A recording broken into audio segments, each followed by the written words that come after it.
At this very moment, if you are standing here, you cannot leave.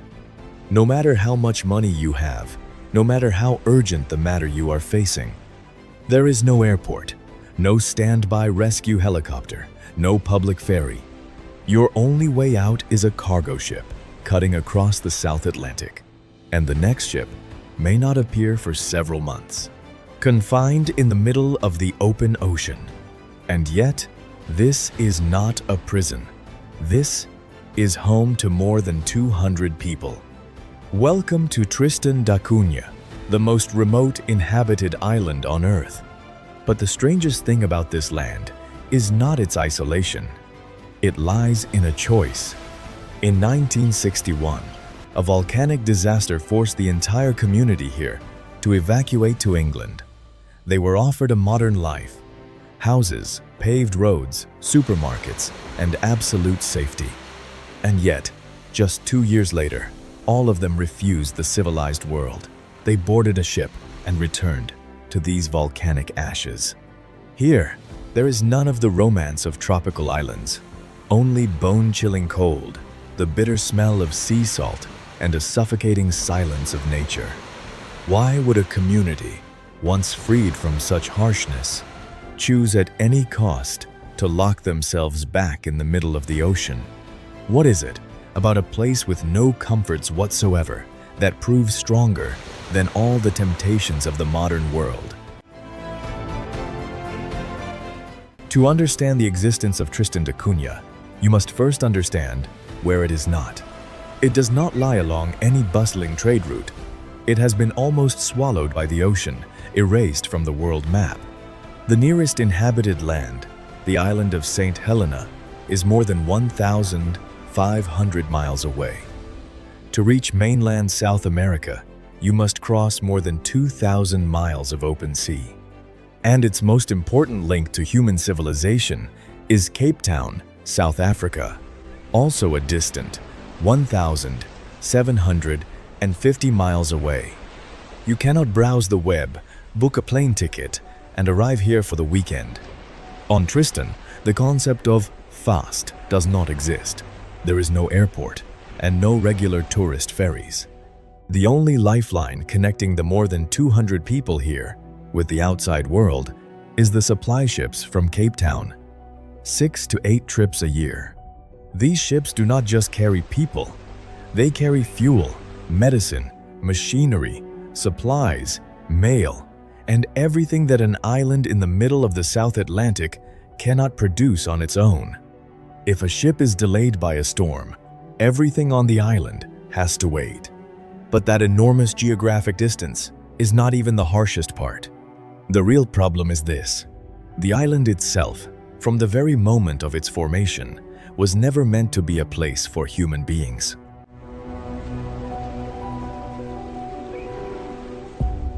Tristan da Cunha is nothing like those resort islands, with their smooth, white sand beaches. What you are looking at is actually just the tip of a massive volcano called Queen Mary's Peak. Most of this mountain's body lies hidden beneath tens of thousands of feet of the South Atlantic. The coastline of Tristan offers humans almost no options at all. Most of it consists of sheer cliffs, taking the full force of ocean storms head-on. This brutal terrain rejects every attempt to build a conventional natural harbor. The only village on the island, with the poetic name Edinburgh of the Seven Seas, is actually clinging to a rare flat lava shelf left behind by ancient eruptions. They did not build their homes there because it was beautiful or because it was convenient. They built there because there was no other piece of land that was livable. The people of Tristan have never truly conquered this island. They are simply trying to come to terms with it every single day in order to survive. Nature's rejection meant this black mountain remained an uninhabited wilderness for more than 300 years after it was discovered. But then, people came. And instead of trying to flee its brutality, they chose to put down roots here forever.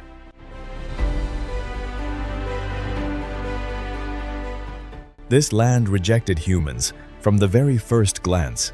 In 1506, the Portuguese explorer Tristan da Cunha discovered it.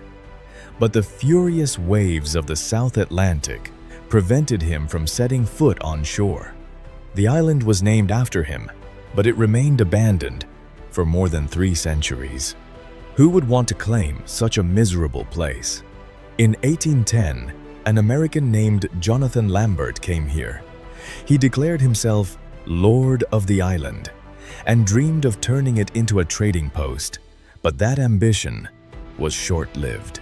2 years later, Lambert vanished forever into the sea. It was not until 1817 that the first seed of a community was truly planted. When the British Empire's garrison decided to withdraw from the island because it was too costly and too pointless, a Scottish corporal named William Glass made a counterintuitive decision. He requested to be discharged. He handed in his uniform, and he stayed behind with his family. That was the first deliberate choice, marking the beginning of an era of those who refused the mainland. But the strangest story, the one that most clearly captures the spirit of Tristan, belongs to those who were cast aside by the ocean. In 1892, the Italian coal ship Italia caught fire and sank off the island. 2 Italian sailors, Gaetano Lavarello and Andrea Repetto, were lucky enough to wash ashore. By any normal logic, a shipwreck survivor would do anything to get back home. But not them. When rescue ships arrived and opened the door back to glorious Europe, the 2 Italian men declined. They married local women and put down roots here for the rest of their lives. Glass, Swain, Green, Rogers, Hagen, Lavarello, Repetto. These are the only 7 family lines that make up the entire population of more than 200 people on the island today. A closed micro-society where nearly everyone shares a bloodline or is related to one another across generations. Here, no one can be invisible. Everyone knows your name, your origins, and even your secrets. That dense bond is the ultimate weapon that helps them survive nature. But it is also an invisible ring that leaves no room for anonymity or private space. They accepted that price. They built their own world at the foot of a mountain, until one day that mountain woke up.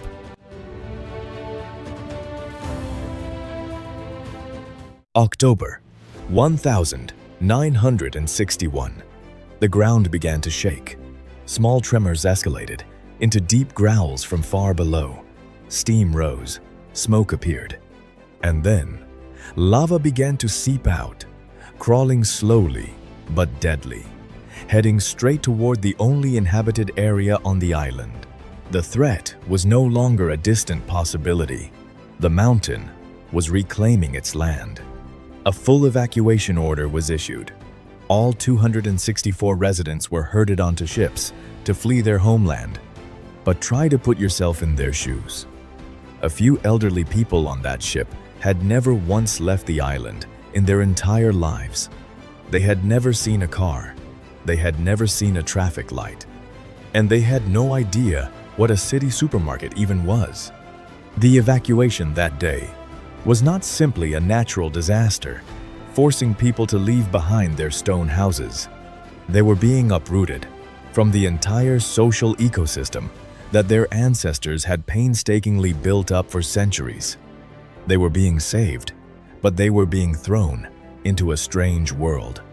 And the destination of that refugee ship was England, a country of 50 million people, a place that had everything Tristan did not.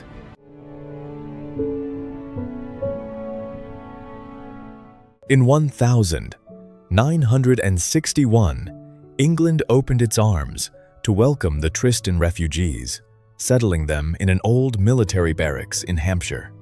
The British government offered them a world they had only seen in books and newspapers. Smoothly paved roads, supermarkets overflowing with goods, electric grids lit through the night, and a modern healthcare system. But the civilized world also quickly threw harsh truths at them. The winter of 1962 to 1963 hit like a torment. They had to face illnesses like the flu, against which their bodies had no immunity. But scarier than disease, they had to face something that simply did not exist on Tristan: crime and theft. On the island, they were masters of survival, brave fishermen who could read every wave of the South Atlantic. But in England, those skills became meaningless. They were swallowed up, becoming an invisible speck in a massive society of 50 million people. No one knew who they were. No one recognized the names of their family lines. In 1963, the British government made an official offer: a chance for permanent settlement with full citizenship, jobs, and housing. They discussed it, and they made a decision. 198 people, nearly the entire community, rejected every privilege of the modern world. They boarded the ship Bornholm, crossed the Atlantic, and returned to clean up the volcanic ashes. Because England could give them safety, but England could never give them a sense of belonging.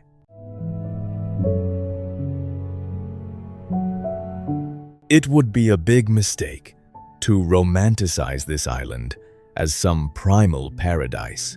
Going back was not the happy ending of a Hollywood film. To return meant signing a brutal contract with survival. If a tractor breaks down at its core, you cannot call a repairman to come fix it tomorrow. You have to order parts from South Africa and wait 3 months. If the store runs out of flour or medicine, no supply chain will rescue you, except waiting for the next ship. And if an appendicitis case turns critical, on stormy days when no helicopter can fly, geographic distance is then measured in human lives. But the biggest price is not material. It lies in the social structure. Living in a community of just over 200 people, privacy is a luxury. You cannot avoid someone if there is conflict between you. Career options are limited. And finding a partner to marry is sometimes a tough puzzle in a society where everyone shares overlapping bloodlines. But in return, here, no one is left behind. If your roof is torn off by the wind, the next day, 20 men will show up to help you put it back on. In big cities, freedom is defined as being able to go anywhere. But on Tristan da Cunha, freedom means you never have to strain yourself to become someone else just to be accepted by society. And no action on this island captures that mutual dependence more clearly than the way they face the South Atlantic every single day.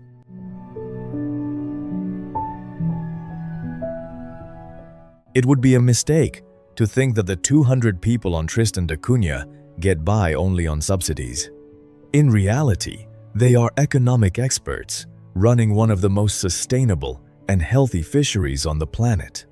Their pillar of survival has a name: the Tristan rock lobster. From these icy, exceptionally pure waters, premium lobsters are brought to the only processing plant on the island, frozen, and exported directly to the most expensive restaurants in New York, London, or Tokyo. Fishing brings in about 80% of the territory's total revenue. But remember, this island has rejected every effort to build a deep-water port. There are no giant cranes, no safe breakwaters. Every trip out to sea is a gamble. They have to push their boats through fierce waves by hand, timing every breath of the ocean precisely. If you mistime a single wave, the price you pay is not just the catch, it is your life. The ocean around this island is not just scenery, it is their workshop, it is their gold mine, and it is also the thin line between life and death. But the people here understand that if they destroy these waters, they will also bring an end to themselves. The sea feeds them, and in return, they have built a giant shield to protect the ocean.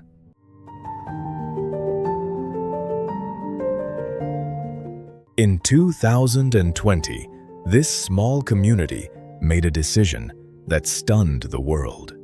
They established a massive marine-protected area of nearly 700,000 square kilometers, covering more than 90% of the entire archipelago's territorial waters. A decision that turned this place into one of the largest no-take and biodiversity protection zones on the surface of the Earth. They are not just holding on to their own land, they are acting as the gatekeepers of the South Atlantic. This pristine state has turned the Tristan da Cunha archipelago into a permanent home for some of the most extraordinary creatures. Among them is the Great Albatross, the bird that flies the farthest on the planet. A single albatross can fly millions of miles in its lifetime. They cross endless oceans, soaring for years on end through the air. They can go to any sea in the world. But when nesting season comes, these birds do not need any map. They cut through the fiercest storms just to return to these same dry, volcanic cliffs. There are creatures born with the instinct of knowing exactly where they belong. The people of Tristan are the same. They too have traveled far. They too have seen the glitter of the civilized world. But in the end, they still boarded the ship and went back. Not because this island is the easiest place to live, but because it is the only coordinate on Earth that helps them locate who they truly are. Physical distance once served as a fortress, protecting this island's identity for more than 200 years. But in the 21st century, distance is no longer measured in nautical miles. That fortress, in the end, has been pierced by an invisible thread from outer space.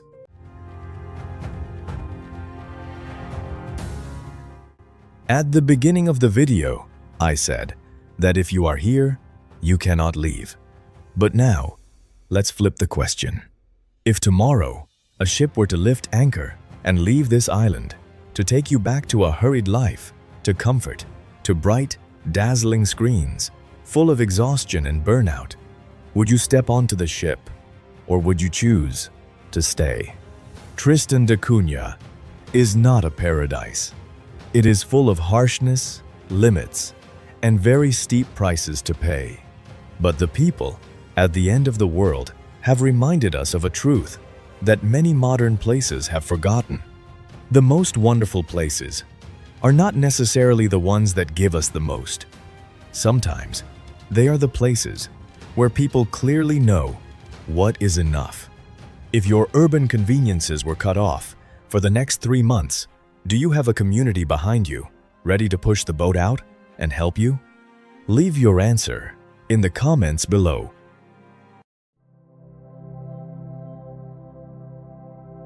Their parents' generation only truly saw the glitter of the world when the volcano forced them onto a refugee ship in 1961, and they chose to go back. But the young generation today, they see that world every day through a 6-inch screen. They see the skyscrapers of Dubai, the festivals of America, the cafes of Paris. They can compare their suffocatingly quiet lives with peers all over the globe. They grow up in a community where everyone knows each other's history, and yet their minds are drifting toward a different horizon. Tristan has survived volcanoes. It has survived the harshness of the South Atlantic. But can this island hold on to its future generation against the powerful pull of a world that is constantly connected? To answer that question, we have to go back to the day when the Tristan refugees stood in the middle of a bustling English city and ask them, what did they truly miss? For more than 2 centuries, Tristan da Cunha was protected and also isolated by thousands of miles of open sea.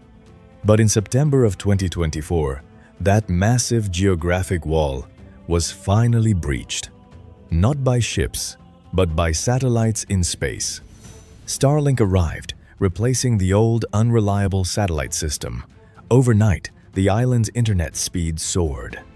For the first time in history, the children here can make crystal-clear video calls, study online, and access the same vast pool of knowledge as a student in London or New York. It brings education, telemedicine, and economic opportunities that have never existed before. But it also brings a frightening paradox. A community originally defined by isolation, what becomes of it when that isolation is gone? Technology helps them connect with the world. But does it cut the simple, rustic ties between the people living right next to one another?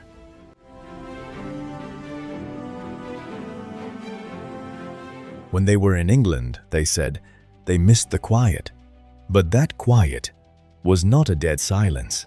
It was the sound of wind howling through the cliffs, the sizzling of sea foam, the tapping of a hammer against the bow of a boat. It was the sound of a place with its own heartbeat. They missed the feeling of stepping out onto the road, where their name was not just a line on an ID card. Their name had history. Their family had roots. The greatest lesson the children of Tristan have left for the modern world is not about survival skills. It is about a deeply psychological idea, the return to oneself. Just like the Great Albatross that crosses 5 million miles of ocean and yet still chooses to return to a dry volcanic cliff to build its nest. The people of Tristan go back, not because this place is the easiest to live in, but because it is the only spot on Earth where they do not have to strain themselves, proving who they are or explaining who they are.